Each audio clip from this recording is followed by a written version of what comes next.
Welcome back to Hardware Unboxed. Today's video on the Razer Blade Stealth shouldn't take too long as I'm only going to be covering a couple of aspects, and that's for a very good reason. This new model doesn't change a whole lot compared to its predecessor, which I looked at in September last year.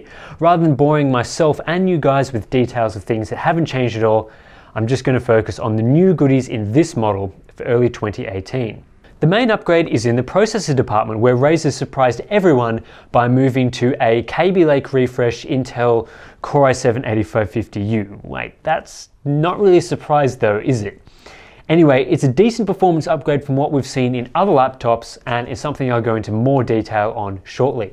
The battery capacity is still the same at 53.6 watt hours. However, with the new processor inside, we may see a few changes to battery life. Razer also bumped the memory speed up from LPDDR3 1866 to LPDDR3 2133 at the same 16 gig capacity. Every other aspect of the hardware is the same, including the 13.3 inch 3200 by 1800 IGZO LCD, killer networking gear, and SSD options that range from 256 gig to 1 terabyte. There are some very minor changes to the laptop's dimensions, but they fall into the sub 1mm range, and the weight is basically unchanged.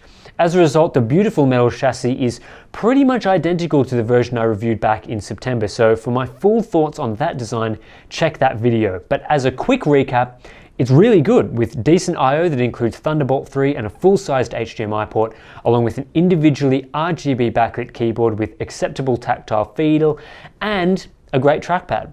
The display is also the same. I did retest this unit just to make sure, but there's really nothing new to report here aside from some minor adjustments to white balance and gamma correction. Before getting into the performance, I will talk pricing because, and I know this will disappoint you, the new Razer Blade Stealth has launched at US $100 more than the equivalent last-gen model at launch, moving from $1,400 to $1,500 for a Core i7, 16 gig of RAM, and a 256 gig SSD.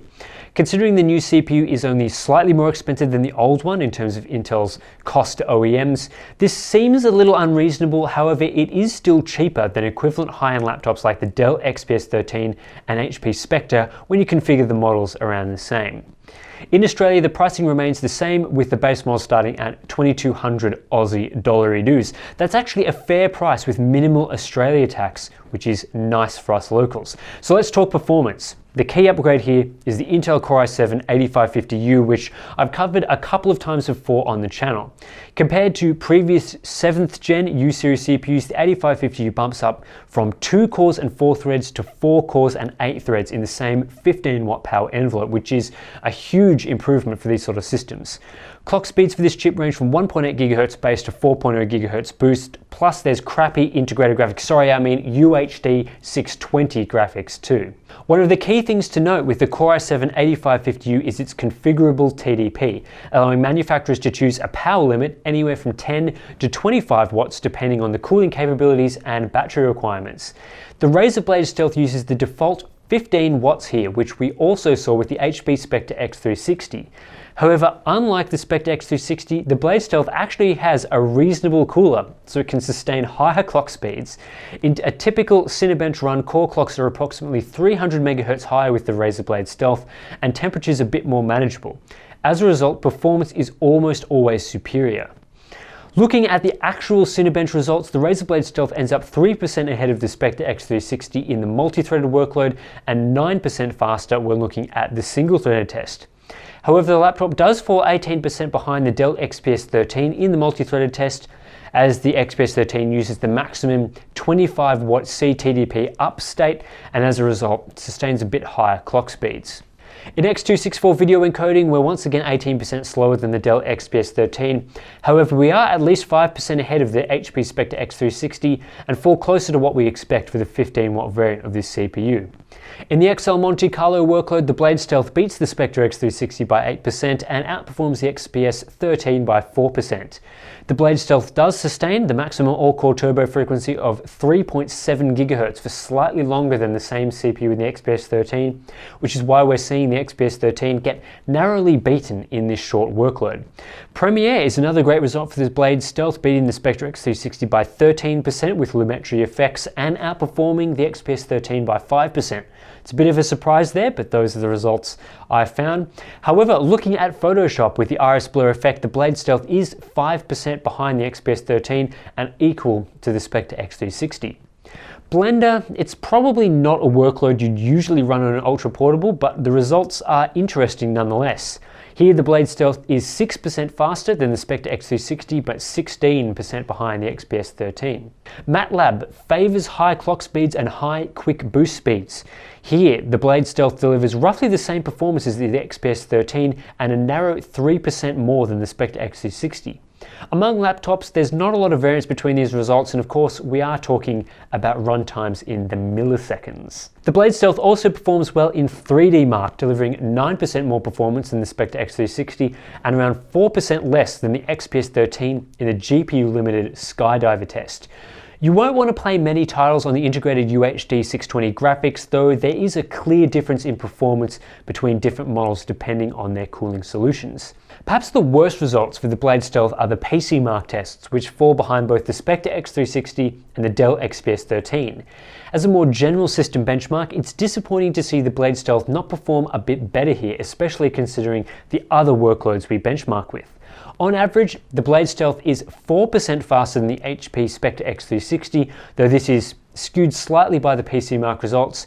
In longer workloads, particularly in coding, the Blade Stealth holds a decent 9% performance lead, and that's the product of its superior cooler under the same TDP. The results compared to the Dell XPS 13 are interesting, falling 3% behind on average, though this does balloon to 11% in longer workloads. As the Razer Blade Stealth boosts higher for longer in short workloads, it actually outperforms the XPS 13 on average in these shorter tests. Of course, it's also worth discussing how the Razer Blade Stealth with the i7-8550U compares to the previous model with the i7-7550U. On average, we're seeing a 30% performance improvement, which is huge for a single Intel generation. With better performance seen in shorter workloads, there are still very impressive gains in longer and multi-threaded workloads. Like a lot of ultra-portable manufacturers, Razer has opted to use a Samsung PM961 PCIe NVMe SSD, which is a top-end drive capable of outstanding performance. Sequential reads and writes are well above 1 GB per second, while random performance is very good, falling towards the top of the charts. The battery life is the next thing I want to examine, and like I mentioned earlier, the new Blade Stealth keeps the same 54 watt-hour cell as the previous model, which is a standard size for a 13-inch laptop. Battery life appears to be roughly on par with the old model, as you can see in this couple of benchmarks. The result is average battery life, not particularly impressive, but also not unusable either. It does get soundly beaten by both the HP Spectre X360 and the Dell XPS 13 though, which is disappointing considering the similar hardware in both laptops. My final thoughts on the Blade Stealth are similar to the last time I reviewed this laptop. I quite like it. The build quality is excellent and complemented well by the RGB keyboard and trackpad. The display is good with a nice high resolution, and it's not as hamstrung by bezels as previous models. It's also great to see the improved performance the Intel Core i7-8550U provides, and unlike some other laptops I've reviewed, Razer's cooling solution can keep the 15-watt CPU performing as expected. There's no doubting this is a premium laptop, and that's reflected by the $1,500 US price tag. However, Razer does give you top-end hardware for that price. The 8550U and 16GB of RAM are standard, as is the high resolution display, while other laptops cut back with their cheaper entry-level models. Directly comparing the Blade Stealth to other premium laptops shows it's fairly priced, which might surprise some of you when the base cost is so high. My only real concern with the Blade Stealth continues to be the battery life. You can get better results from similar laptops such as the outstanding Dell XPS 13. Aside from that, the Blade Stealth gets my tick of approval, provided you don't fall foul of the occasional QA issues Razer has had with this unit over the past few years. Didn't have any problems with my review unit, but I have seen a couple of user reviews out there that mention a few defects that can be shipped from the factory. That's it for this review. As always, we have Amazon links to the Blade Stealth and other ultra-portable laptops in the description. Check those out if you're interested. If you feel like supporting us directly, we have a Patreon page at patreon.com/hardwareunboxed, and I'll catch you next time.